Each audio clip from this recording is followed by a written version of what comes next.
back to In the Green Room with Aidan Keene. Tonight is a very special episode as I am joined by Mr. Keith Potger from the Australian group The Seekers, whom you may remember from their hits such as I'll Never Find Another You, Georgie Girl, Morningtown Ride, just to name a few. I've always really enjoyed their music, so it's an absolute honor to have Keith on the show today. So thank you for joining me. Hello, Aidan, and hello to your viewers and listeners. It's lovely to be with you. Thank you very much. It's great to have you.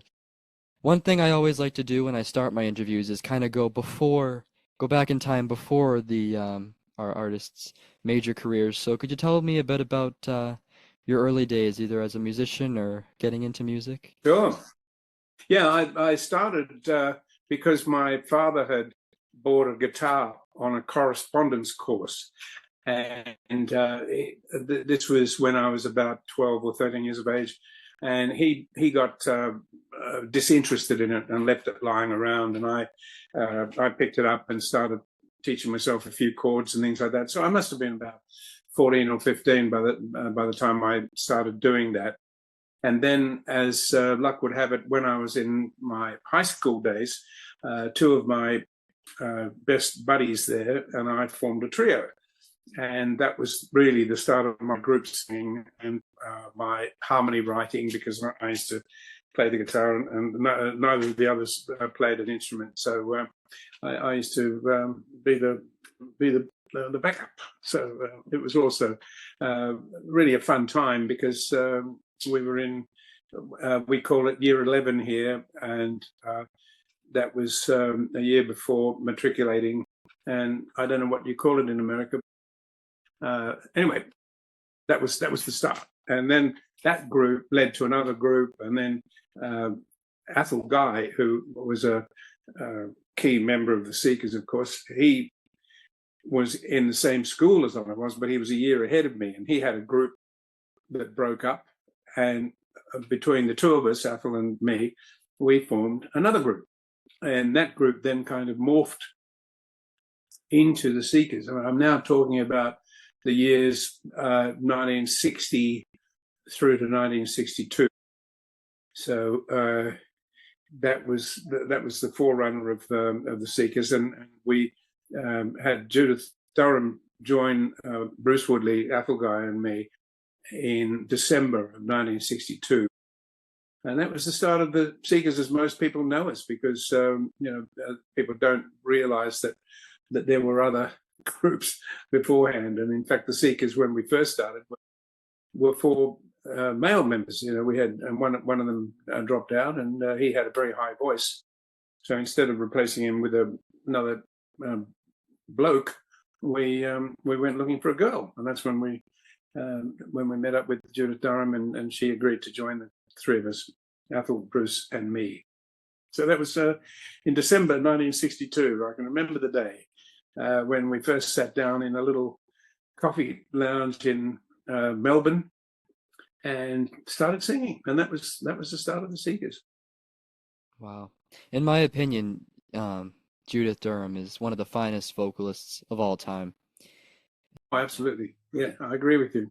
Do you remember the first time you ever heard her sing and you realized that she was the Well, one? yeah, that was that night when we sat down in the coffee lounge. We hadn't, Bruce and I had not met Judith at that stage. She came to work in the advertising agency that Athol Guy was an account director at, J. Walter Thompson, very famous advertising agency. And she came there as an executive assistant. And so we knew of her.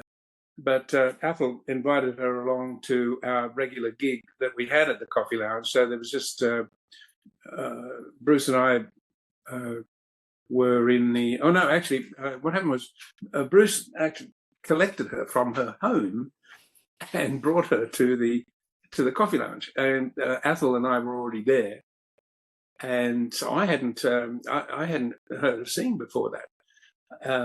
So it was really quite lovely that she sat down and said, "Hello, I'm Judith," and I said, "Hello, I'm Keith."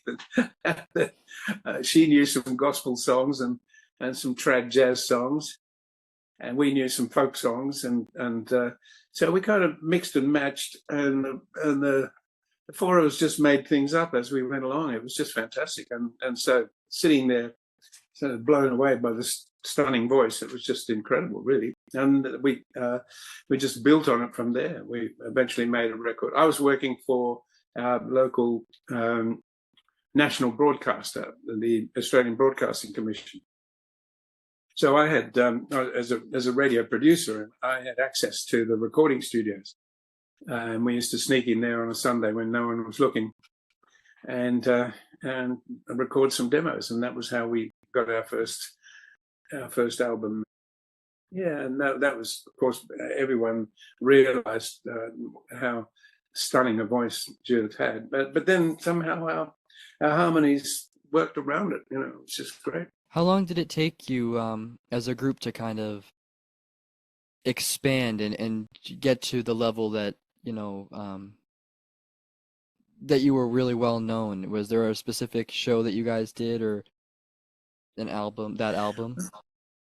Well, yeah, the album was a great start, but Australia, we were based in Melbourne, and there's that kind of I don't know, not exactly a barrier, but Sydney and Melbourne, you know, they're 500 miles apart, but they could be 500 eons apart in the musical tastes and things like that. So we were quite well known in Melbourne, but as far as being known nationally, no, that didn't happen for us until the Sitmar shipping line offered us a chance to go to the UK, singing and playing on one of their ships. And the idea was that we arrived in the UK and stayed there for 10 weeks while the ship came back to Australia, then came back to the UK and picked us up. But because we had that album, we had sent it across to a booking agency in London, and unknown to us, they had started. They were impressed enough with the album to start booking some gigs for us. So when we arrived in England, and I'm now talking about May of 1964, when we arrived in England, the agency already had these gigs lined up for us. So they were kind of auditions in a way, in a funny way. But the first show we did was only 2 days after we arrived in England, and it was a national television show, the Cliff Mitchellmore show, which had an audience of about 12 million people. So we kind of got off to a running start, really, and that followed on to the extent that that 10-week period became irrelevant, and we had to own up to the Sitmar shipping people that we weren't going to be on the ship going back. And so that was it. But gradually, we started to become known, and we were lucky enough to do a couple of TV series in London, which were national, in fact, nationally in the UK. And that established the group as an entity. And also, we were lucky enough that that people, while they knew and recognized Judith, obviously, as the lead singer, we also managed to somehow get some individual recognition as well, because Ethel playing the double bass and Bruce playing the banjo or guitar, and me playing the 12-string and that sort of thing. So there was a kind of acknowledgement of the individuals in the group, and which helped us a lot. So I'd say 1964 was really the start of when everything took off in a big way. And at that time in 1964, were you chasing success? Did you have a goal, or were you kind of just on a new adventure and going wherever it took you?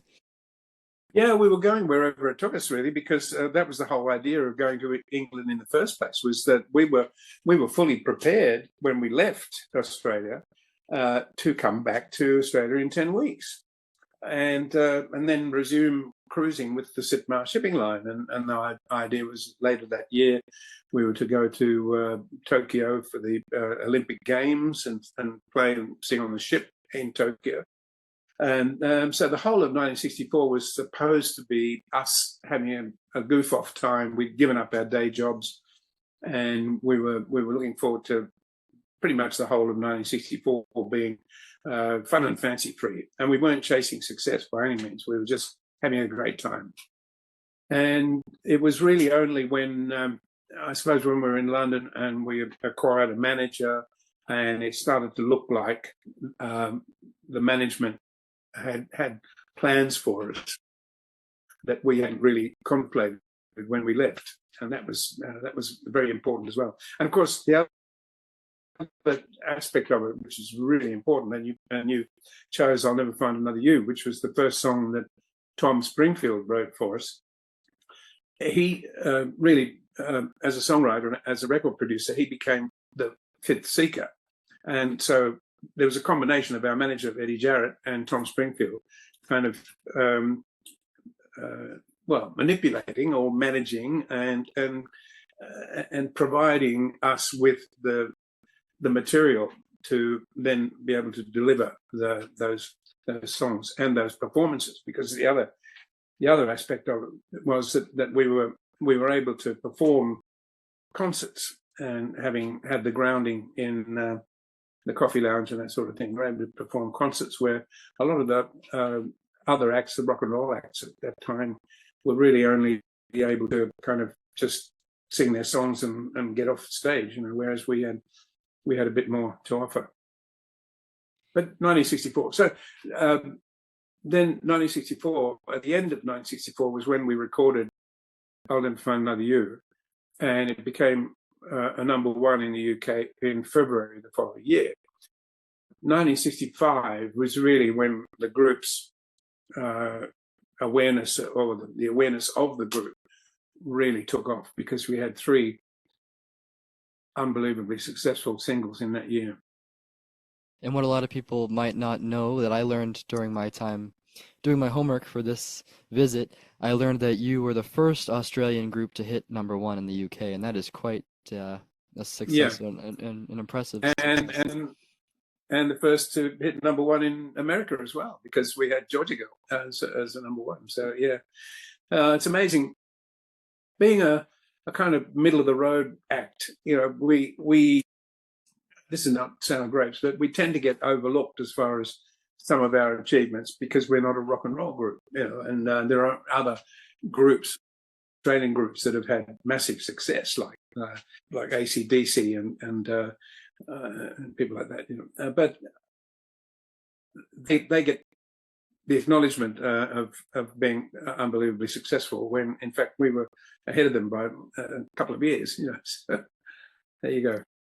It's interesting because my introduction to the Seekers was when I was about 3 or 4 years old, and I was a very big fan of the Australian children's group, the Wiggles. Ah, right. And I grew up with them. I saw them in concert many times, but they did a version of Morningtown Ride on absolutely one of their albums, and I had that, and I loved that song. Yeah, right. Okay, well, if you want to backtrack on Morningtown Ride, I was still working at the ABC in Melbourne before we left, obviously before we left for the UK, and I found an album by the American folk trio called the Limelighters, and that album is called Through Children's Eyes, and on that album is Morningtown Ride, and I heard it and loved it, and I arranged it for the group, so we actually had it in our repertoire even before we left Australia to go to the UK. But because when we arrived and Tom Springfield became involved with us and started writing those incredible songs and producing all our stuff, Morningtown Ride got sort of pushed to the back of the queue until 1966, when we were looking for a Christmas song, and up popped Morningtown Ride, and it became a huge hit for us at Christmas time in 1966. The Wiggles are dear friends of ours, and they, we keep in touch for them. I've even written a song that they've recorded, so there we go. Music goes round and round in those lovely little circles. It sure does, and that was a big part of my childhood. So, and I didn't actually learn until later that the Seekers had done a version of that song, but it's still one of my favorite songs to this day. Yeah, it's great.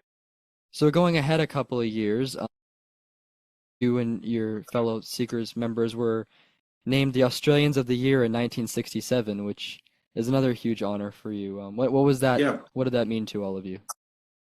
Oh, it meant a huge amount, because we are still the only group who've been awarded that honour, and it really capped off a fantastic year for us because we'd had a lot of television and some massive success with the song Georgie Girl, and then to be named Australians of the Year was a fantastic honour. But I think because we knew each other as friends and we had that kind of family bond, we were able to take that in our stride without kind of demeaning the honour that we'd been shown. So I think we all were thrilled by it, but we kept our feet on the ground. Right.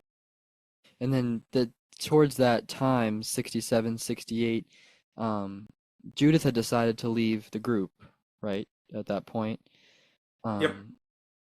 How did you handle that as a friend and a bandmate? That must have been challenging. It was challenging, but we all had an agreement. We had an agreement between the four of us that if any of us wanted to leave the group, that we'd give the others 6 months' notice to kind of make the changeover. And that's exactly what Judith did, because she had been a solo singer before she joined us. And bless her heart, she stuck with us for 4 years at that stage, which would have been challenging for her as well, actually. But no, she said, look, I'd like to go back to my solo career.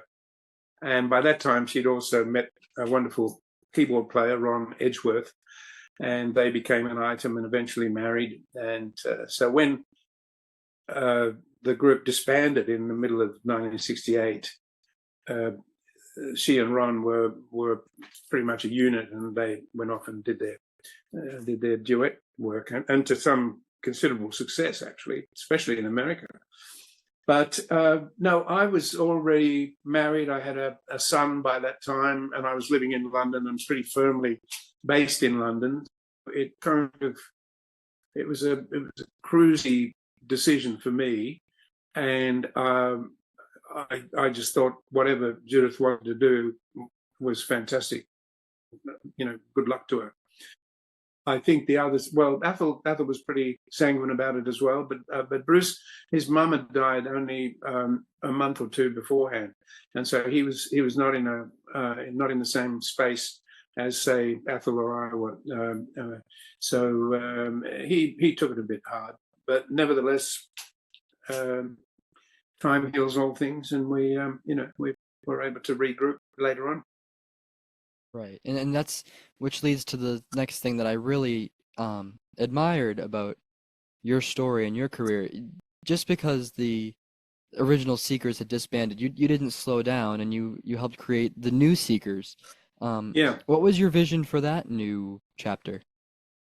Well, it started because my then business partner, David Joseph, and I, David thought I shouldn't be sitting around on my bum. I should be out there performing. So he said, let's get a group together and you can go out and earn some money. And we tried to form a backing group for me. And I was practicing some solo songs. And this was the beginning of 1969. And I remember it so clearly because I had to leave a rehearsal to go and watch my daughter being born. And she was born on the 6th of January 1969. So it was so clearly in my recollection. But we started rehearsing with this band, and the band was fantastic. But then they were so fantastic that they became a band in their own right. And they went off and did their own thing. So I was left kind of sitting around twiddling my thumbs. And then probably over a glass of red wine, David and I, each that is, decided to advertise for singers to form a new group, because we felt that the Seekers had, by disbanding, had left a bit of a vacuum in the music fraternity. So we had one Australian singer who was living in London at the time, Marty Christian, and we advertised and found this wonderful bunch of people. So that was how it all came to be. We kind of created this group, and then set about getting them gigs and recording and all the rest of it. It's amazing. And how soon after that? Because I've had a few people ask me if I was going to talk to you about this, and um, along came "I'd Like to Teach the World to Sing," which is Yeah. probably the most recognized New Seekers song. Um, Yes. how did that song come along, and how did it evolve into a Coca-Cola anthem? Well, it started. It was the other way around. It started off life as a Coca-Cola jingle, and indeed the New Seekers by that time they were being produced by a wonderful Australian record producer by the name of David Mackay, and he had produced their first hit single, which was the Melanie song "Look What They've Done to My Song, Mum," and so the New Seekers had already had quite a lot of record success, and the Coca-Cola people, I think McCann Erickson, asked the group to record 3 Coca-Cola jingles, which we did. And once I suppose they do this kind of testing, market testing, and I'd like to buy the world of Coke was the first iteration of that. And that was proving to be really the most popular of the 3 jingles that we recorded. And no, I'm saying I wasn't actually in the group. I was managing the record and publishing side of the group, while David Joseph was managing the management side of the group. Anyway, so we recorded those 3 jingles. I'd like to teach the world to sing. I'd like to buy the world of Coke, I should say, was going gangbusters in America. And so we decided to the songwriters rewrote the lyric to make it less, to take all the Coke connection out of it. And Dave Mackay, he pretty much used the backing track that he had for the Coke jingle. And it was a 1-minute jingle. So he just butted it up together and made a 2-minute song out of it. And that was the New Seekers version. So, and then it went to number 1 pretty much all over America. Yeah, and that's really interesting too, that it was the other way around. And one of my viewers actually had a question for you, and I'm going to try to word it just as they did. What is it like for you as a songwriter to have that song, since it had the 2 versions, be so easily recognized with the Coca-Cola connection, maybe more so than the original "I'd Like to Teach the World to Sing"? How do you feel about that? Well, it's one thing leads to another, really. The Coca-Cola. Well, let's put it this way: we got paid for the Coca-Cola commercial, and we made a lot of money out of the recording of "I'd Like to Teach the World to Sing." So it was kind of win-win situation. I don't drink Coke, and so it's. Maybe I shouldn't have said that. Can you cut that out? I can. No, I'm just kidding. No, I don't. But I suppose in those days I used to. But no, they've been good to us. In fact, the Seekers recorded, the original group recorded Coca-Cola jingles as well. I have those that were produced by Tom Springfield back in the late 60s, when people like Tom Jones and Diana Ross and other luminaries were recording Coke jingles. So yeah, we had a long connection with the Coca-Cola company, even though I don't think any of us drank Coca-Cola. So. Wow. I remember that's another. I have. I'm also a big Roy Orbison fan, and I have a box set that has his Coca-Cola jingles in there as well, which is really cool. Good, yes, of course, yeah, that'd be unique. Oh, boy. That was a lovely thing. Well, they were very creative in that respect. They got onto the concept of using internationally famous artists, and obviously paying them lots of money to record their commercials. And quite often the songwriter, well, I suppose in Roy Orbison's case, being a songwriter himself, he would have had quite a hand in the production and the creativity of the jingle. But for us, there was a songwriting team who had the original Coke jingle, and that was and they were two very dear friends of ours. And I had to say the other two jingles that we recorded are very catchy as well. And if I had the time, I'd really put my mind to seeing what could make songs out of those as well. Wow, that's amazing. That's an amazing history too, and the connection. Yeah. Another thing I'm very curious about and looking forward to speaking with you about, I've been in several bands through my musical career, which has only been about 5 years, because I'm only 20 years old right now.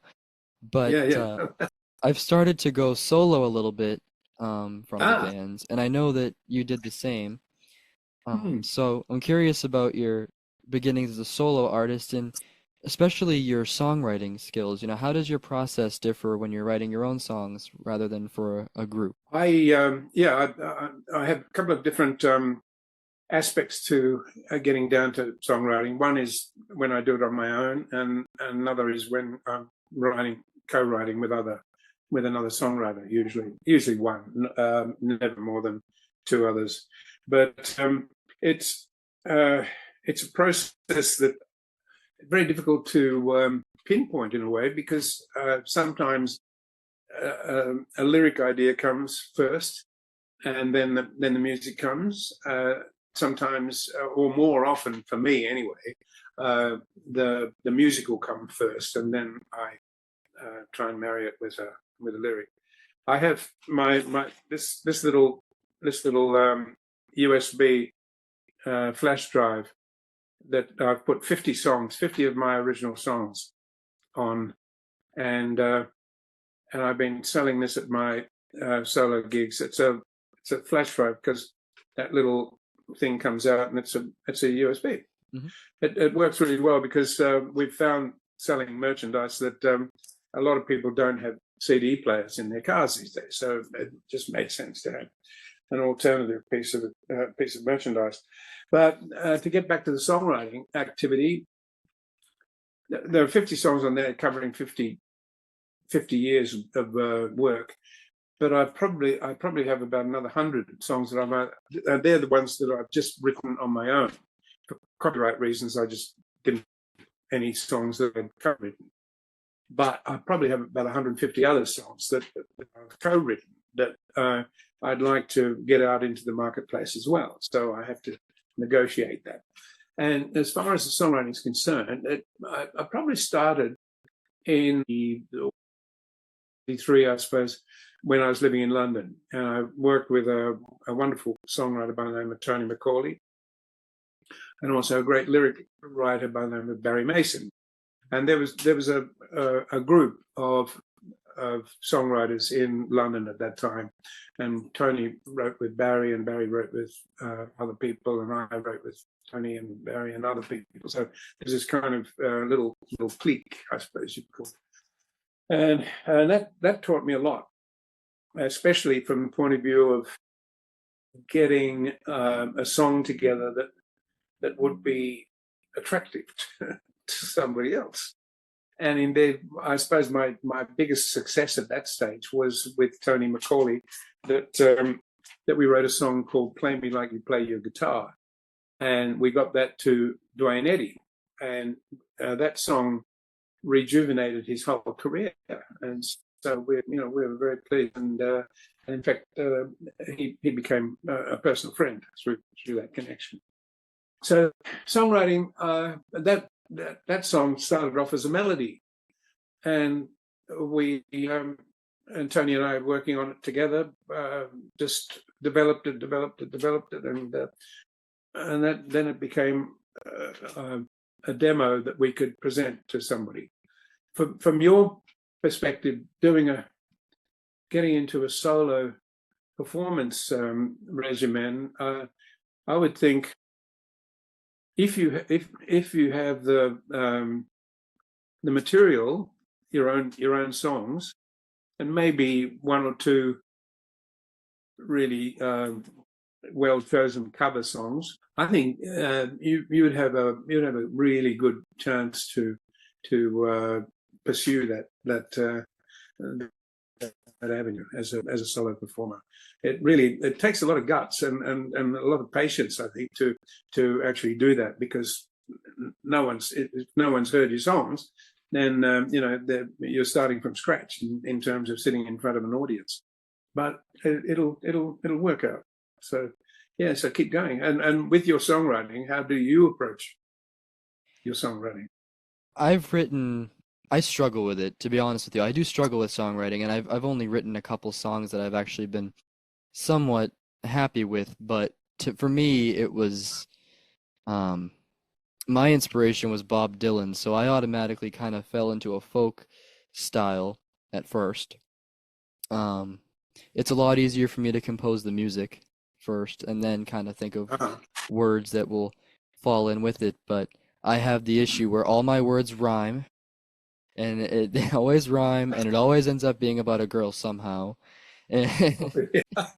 That's not So bad. That's sort of, it's a work in but progress. then yeah, all right, okay. But then you can edit that. You see, uh, in my, when I said 150 songs, there are probably, let's say, 100 songs somewhere lurking in that, that may really not be necessary to see the light of day. So they're okay by my standard, but who knows whether anyone else thinks they're worth listening to. But no, you've got to start somewhere. And do you collaborate? Have you written with other people? I haven't yet, but I would like to, and that's definitely something that I've thought about. Because I have Yeah, so many great connections, with musicians and songwriters. That would be yeah. an interesting thing to get into. Well, I've written to be able to write a lyric that actually rhymes is a damn good start, actually, because you can work up from there. And perhaps finding a writer would be interesting. And may I suggest also somebody who has a way with words and plays another type of instrument, like a keyboard or bass guitar or something like that, something other than a guitar, so that you have another influence to your chord structures and things like that, and melody lines. Keyboard player, if you find a keyboard player who writes lyrics, then I think that might be helpful. Just suggesting, no, thanks all. Just throwing it out there. I'm certainly gonna try and keep trying because that's something I would like to do at some point in my Yeah, career for sure. yeah, do that. And Yeah. another thing that I found is now in your solo time, are you still performing your Seekers tribute show where you're performing all of your songs? Yeah, yeah, yeah. In fact, I'm leaving tomorrow for a solo gig up in Queensland, and that'll be the last for this year.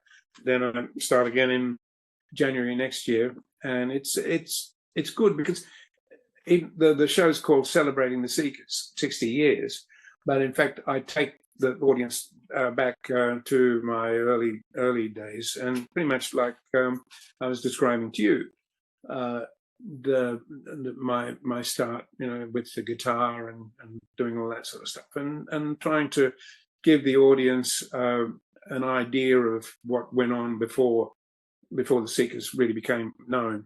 And that's something that a lot of people don't know, is that the Seekers were four blokes rather than with Judith, and it was only through one of the members leaving that Judith came into our lineup. So that sort of thing. But it's good. And my partner Elizabeth Hawkes and I have developed the audio visual element of it, and that's a key part of the whole presentation is the audio visual, because she became the official photographer for the Seekers, and so we have a lot of unique images that haven't been seen before. So that makes it a bit of a treat, I think, for the audience. Certainly makes it a treat for me. Absolutely. I would love to see that too. I've never been to Australia, but that's definitely on Ah, my list of to-dos. yeah, well, yeah, absolutely. Well, keep in touch, and we'll have a room for you in our little town of Braidwood. That I would be come out. amazing. That would be amazing. Yeah. I have one more question for you, and it's kind of a broad question, but it's something definitely I think worth asking. You know, as you just mentioned, the Seekers' music has spanned over 60 years now. What do you Yeah. think it is about that music that has, made it last for so long? Well, it's a wonderful combination of the songwriting. Tom Springfield was definitely writing some phenomenal songs, and he very rarely co-wrote. Georgia Girl was one of his main co-writes, but most of the time he would instigate the song.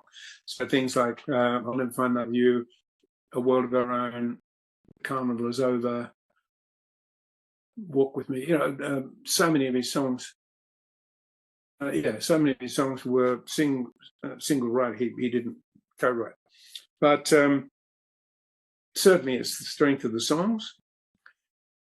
The audience that we have, or the audience that we've developed through those years, has been unbelievably faithful. And just like your grandparents were playing our music, millions of similar families were playing our music. And that kind of depth of what should I say, acceptance of our music was, money couldn't buy that. It was just fantastic. But it was because of Judith's fantastic voice, our harmonies, Tom Springfield's songwriting and production, and the fact that we found songs from other people as well. Paul Simon wrote a song for us. He doesn't write right up to that, mind you. I don't think his ego will allow him to say that he actually wrote a song for the Seekers. But and he co-wrote with Bruce Woodley as well. But it's just that depth of what the Seekers actually means is that Nathan voices, the harmonies, the instrumentation, and the loyalty of the fans, the absolute loyalty of the fans. And you poor chap, you've been brainwashed into liking Morningtown Ride, you see. Oh, I love it. It wasn't written by Tom Springfield, it was written by Malvina Reynolds. There we go. It's been a big part of my life, and I thank you for giving us, your fans, so many amazing songs to cherish for years to come. Well, it's been my pleasure, and been our pleasure actually, because we love our fans, and we've enjoyed every minute of our career, and we went through our life not missing a gig, and it was something that we're really proud of, that we were that family of people who went through that initial period, and then were able to go our separate ways for pretty close to 25 years, and then come back together again and just keep going. It was fantastic. Something that certainly I'm really proud of, and I know Athel and Bruce and Judith were as well. That's amazing, and the Seekers will absolutely live on, and I hope that I can do some sort of service by keeping your music going here as well. Well, you made a great start, so that's great. Okay. Thank you.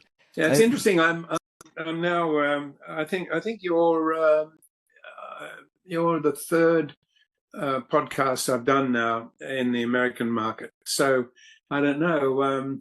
It'll take me 60 years to be an overnight success in America. So with your help, I'll keep going. Oh, and by the way, if anyone wants to get this, then my website, keithpotger.com, is where it is.